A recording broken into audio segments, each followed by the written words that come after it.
करूंगा कल यानी 26 दिसंबर 2023 को माननीय मुख्यमंत्री नीतीश कुमार का कैबिनेट बैठक है। क्या उस कैबिनेट में नया नियमावली पे मुहर लगेगा? क्या राजकर्मी का दर्जा मिलेगा?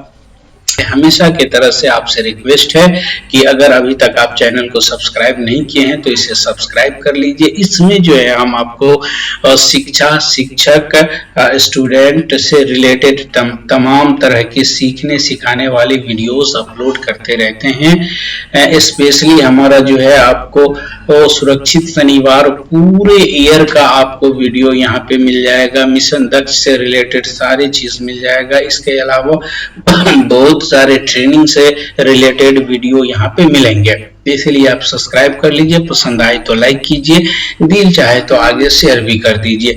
आइए अब हम बात करना शुरू करते हैं राजकर्मी के बारे में। मैं आप सबको बता दूं कि 3.68 लाख जो नियोजित एसातिज़ा हैं पूरे बिहार में, इन लोगों का ये एक ड्रीम रहा है। आज से 18 साल पहले 2005 में जो है जब इनकी बहाली जो है सिर्फ 11 महीने के लिए हुई थी और 1500 रुपये में जो है हुई थी। ये 2003 की बात है। 2003 से जो है नियोजित शिक्षकों की बहाली होना शुरू हुई है और तब से लेकर के 2005 में फर्स्ट टाइम नियोजित शिक्षकों ने जो है संघर्ष किया था कि आप हमें जो है नियोजित नहीं बल्कि परमानेंट बनाइए, और उसके सेवा में जो है सेवा अवधि में विस्तार किया गया था और इसे जो है 60 साल के लिए बनाया गया। इसकी लंबी जो है एक फहरिस्त रहा है, संघर्ष की एक पूरी कहानी रही है।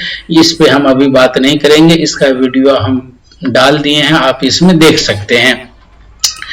ये होते होते इनका जो भी डिमांड था, डिमांड के लिए जो है इन्होंने गवर्नमेंट से वार्ता की, जिस जरिए से भी जो है वो इन लोगों ने जो है पाया। आते आते 2015 ईस्वी में आकर के फिर एक बहुत बड़ा जो है एक संघर्ष जो है ये लोग किए। ये अपनी मांग जो है मनवाने के लिए गवर्नमेंट से बहुत सारे जो है जो भी रणनीति थी, संघ का रणनीति अपना करके इन लोगों ने डिमांड रखा और फिर इन्हें 2015 में जो है वेतनमान मिला।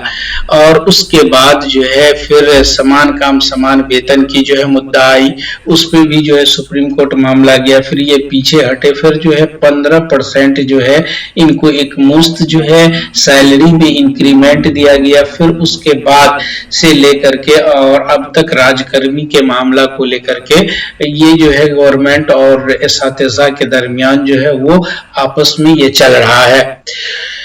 गवर्नमेंट में माननीय मुख्यमंत्री ने अनाउंसमेंट किया कि हम जो है आप सबको राजकर्मी बनाएंगे। इसके लिए अप्रैल में जो है एक शिक्षक नियुक्ति नियमावली 2023 लाया गया। उसमें जो है जो प्रावधान थे उसको शिक्षकों ने नहीं माना, उसका विरोध किया। फिर उसके बाद जो है विशिष्ट शिक्षक नियमावली लाया गया। उस विशिष्ट शिक्षक नियमावली में ये जो विशिष्ट शिक्षक नियमावली था, उस विशिष्ट शिक्षक नियमावली में सुझाव मांगा गया। लगभग 1 लाख एसातिज़ा जो है अपना सुझाव दिए, जिसमें 2 पॉइंट था। एक बात तो ये थी कि आप जो है इसमें से जो ये विशिष्ट शिक्षक है, शब्द विशिष्ट को जो है आप हटा दें, और दूसरी ये थी कि आप हमें जो है विदाउट एनी एग्जामिनेशन आप हमें राजकर्मी का दर्जा दें।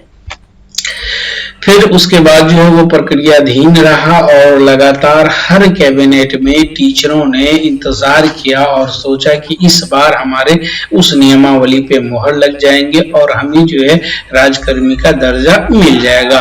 ऐसा होता रहा। कैबिनेट के बाद जो है किसी वजह करके जो है ये आई कि इस बार जो है नहीं हुआ, अगले बार जो है आपको मिलेगा।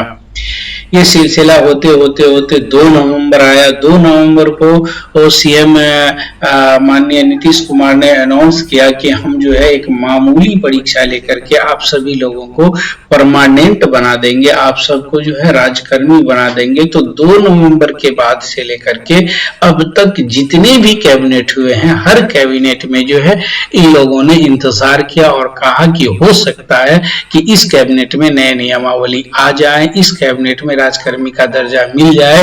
लेकिन इस बार भी निराशा ही हाथ लगी। ऐसे आते जो है हर कैबिनेट में शिक्षक इंतजार करते हैं और फिर लास्ट में उसे निराशा हाथ लगती है। अब आइए बात करें 26 दिसंबर यानी कल का। क्या कल जो है मिलेगा?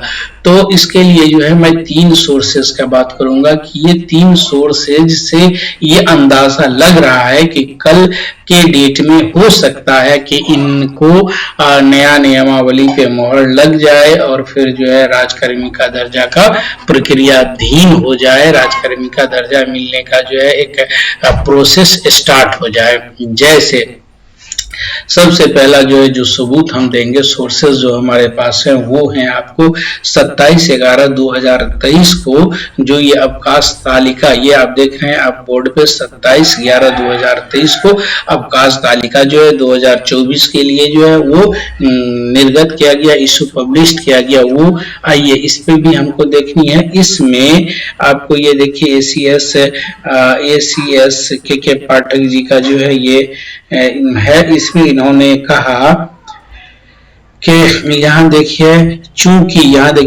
नियोजित शिक्षकों को राजकर्मी घोषित करने की कार्रवाई प्रक्रियाधीन है, अतः इन पर भी राज्य सरकार द्वारा तय सरकारी अवकाश लागू होंगे। यानी कि प्रक्रियाधीन है। पहला सोर्सेज ये है कि इस लेटर में जो है इन्होंने लिख दिया है कि राजकर्मी का जो दर्जा दिया जाएगा ये प्रक्रियाधीन है।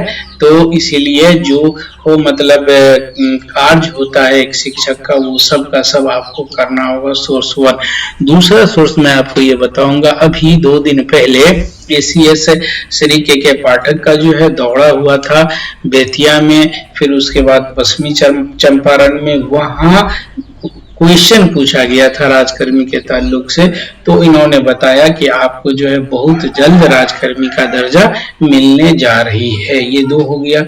तीसरे सोर्स की अगर आप बात कर लें तो सोशल मीडियाज हैं। सोशल मीडिया में आपको कई सारे जो है न्यूज एजेंसीज हैं, न्यूज मीडिया है जिन्होंने इस बात का जो है बार बार खंडन किया है, जिसमें एक रजनीश जी का नाम काफी चर्चित है। उन्होंने कहा है कि पूरे सूत्रों के हवाले से पूरे तरह से ये यकीन किया जा सकता है कि कल के कैबिनेट में राजकर्मी का दर्जा मिलने की पूरी संभावना है। वैसे क्या होगा ये तो वक्त बताएगा।